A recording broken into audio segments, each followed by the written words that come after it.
Hey guys, what's going on? It's Trajan. It's October 24th, 2018, which means it's time for my poll list. Where have I been last week? I think this is the first poll list I actually missed. Might be the first or second. Long story short, I was traveling internationally for work, and then when I got back, I got promoted, so I had to deal with all that. So a lot of stuff. Well, we have the last 2 weeks of issues. We only have two Marvel and like 14 DC, so let's just jump right into it. First, we have the Terrifics #9, the Terrifics with this foil cover. I love the Terrifics. Terrifics is one of my top four books. If you read my article on Bleeding Fool, I love the Terrifics so much. It's just a classic comic. It's just great. You can pick it up, you can read it. You don't have to really know too much of the backstory about it, but if you do, you get rewarded extra. So, and then we have New Challengers #6. This is the last of the New Challengers story. It was always going to be a 6-issue miniseries, and it's true, it's not a stealth mini. They actually advertised it once before it came out. I found the advertisement and then I lost it. But it did exist at one point. I have seen it. It was always advertised to be a 6-issue miniseries. New Challengers is middle of the road. It's not that great. It's not that bad. It's solid though. It's solid. I don't know what else to say it. It's fine. If you're really deep into kind of these like D-list heroes and you want some like extra lore, definitely go for it. You're not going to be disappointed, but it's a waste of money for everybody else. That's just the bottom line of what it comes down to. The story is fine. Sideways #9. Sideways has been kind of like middling right now. In my Bleeding Fool article, I said it's between must read and kind of average. I like it though. I have high hopes for it. I think Dan Didio is still writing this. This is like his baby, and it shows that he actually does care about this book. So I do enjoy Sideways a lot. I think that there's a lot of room to work with. I do think they get caught up with some of the there's some story like arcs that are just like why even bother? You have such cooler ideas that you're actually putting out within the Sideways universe, and you're wasting your time on just like dumb shit. Yeah. Oh, I was gonna tell myself I wasn't gonna curse because I feel like they're stifling my views because of that. Yeah. Anyway, we have Damage #10. Damage is oh god, it's one of my favorites. I just love this book so much. It's like a roller coaster ride. It's just very simple to pick up, very simple to read. Just great overall. I'm gonna be so sad when these New Age of Heroes stuff go away because this was a great idea, and I think it really showcased that DC at this point is the house of ideas. Green Lanterns, the and I'm gonna leave you with that. I love Green Lanterns. Green Lanterns is really good. We got Batman with his KGB storyline after the tomfoolery that occurred with Nightwing, that apparently is going to cross over into Nightwing's storyline. But I hear mixed things about this. Mostly good though. So we will continue. Tom King. Tony S. Daniels' art is beautiful. I love it. Tom King is really hit or miss. Some of his ideas are really great, and some of his ideas are really bad.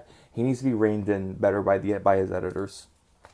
But when he's good, he's good. Speaking of good, Batman Detective Comics, boom, Robinson, woo, best comeback story, top 10 anime comebacks of all time. Robinson has been doing great with this. I picked up Detective because of Brian Hill. Didn't care too much about JT4 storyline. I know people like it. I didn't. Fine. Brian Hill knocked it out of the park. And, Robinson is hitting a nice single, turns first, looks at second, decides to stay at first. Very good. This is what, you see, I drink Splenda. This is what we want to see. This is what we want to see. We want to see great books like this. I'm going to stay on Detective Comics.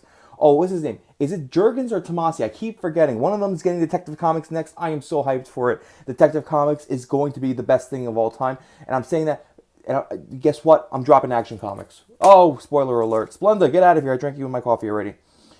Justice League #10. It's got a cool foil cover. That's all I gotta say about it. I am not digging Justice League. If I wasn't a Justice League collector, I would have dropped it. Just flat out. Justice League Odyssey. I can't be buying all these Justice League books.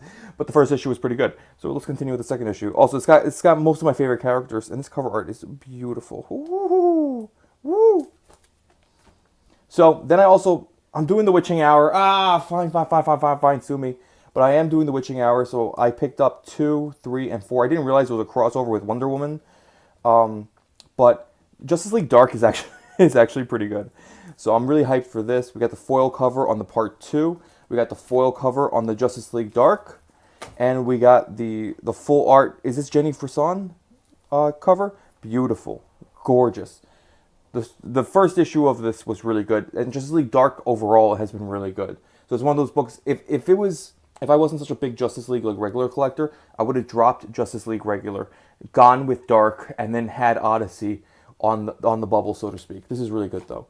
Raven, Daughter of Darkness #9 is actually Raven is this is actually pretty good. This is ending up as a really good book. I'm actually like legitimately enjoying it, which is strange because you watch my first videos of Raven and I was just spent the whole time just messing with it and just like dumping all over it. But no, it's actually good. This art is beautiful. This cover art is great. Mahan's a good artist. I said it before, I say it again. His portraits are beautiful.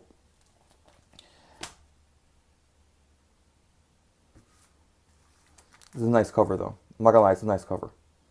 And that's all I gotta say about Action Comic. Dangerously close to dropping it. I think I'm going to drop it. I think it's over. I think the Superman stuff is over. Jurgens and Tomasi both did great jobs with Action Comics and Superman in general. They rekindled my love for Superman. I never was a big Superman fan, so I guess I didn't rekindle it. But they kindled it. I was never a big Superman fan. I was always like a Batman kind of guy. But they really made me love Superman so much. And Bendis is just Bendis, man. He's just ruining it. All right, let's go on to my two Marvel comics. There was one I wanted to get, and I was debating upon it. Ethan Sachs wrote it. Ethan Sachs, he was the one who wrote, what's it called? Old Man Hawkeye. Wait, is it Old Man Hawkeye? He wrote either Old Man Hawkeye or the Old Venom. Oh, damn it, I forgot. I think it was the Old Venom. The Venom storyline that I really liked. Or is it Old Man Hawkeye? It's Old Man Hawkeye. He wrote Old Man Hawkeye. I don't have one out here, but I think he's writing Old Man Hawkeye. Whatever. Both are really good writers. And he wrote a What If Thor was raised by the giants, by the frost giants. Kind of wanted to get it, and then I was like, these what ifs are kind of like burning me. So I was like, nah, forget it. I didn't get it. Return of Wolverine #2, just because one was actually really good. So Charles Soule is a competent writer. He's a novelist, I know, but he is actually a competent writer. He was writing that Darth Vader arc that was really good. So we're gonna go with Return of Wolverine #2. Let's the Return of Jean Grey sucked. We'll see how this is. And we get the Venom Annual, because it's featuring stories by Donny Cates. Yeah! Robin Lim. Okay. Alright, whatever. It's got Donny Cates on the track, so we're getting it. And it's Venom, and you know me. I'm a big Venom guy. So, hopefully it's better. It's multiple stories, and that's usually good. Because remember, the Black Panther Annual, which I think at this point might be the best annual of the year. That Black Panther Annual was so good. The first two stories were good. They were solid. They were competent. And then that Chris Priest story was just, I just blew it out of the water. But anyway, let me know what you guys think. Like, share, and subscribe. You can follow me at Trajan Channel. Which one of these is going to be the worst, and why is it Action Comics? And which one of these is going to be the best? And I don't know, actually. I don't know. Could it be Batman? Was Batman that good? I know it's from last week. Was Batman actually that good? That could be the best?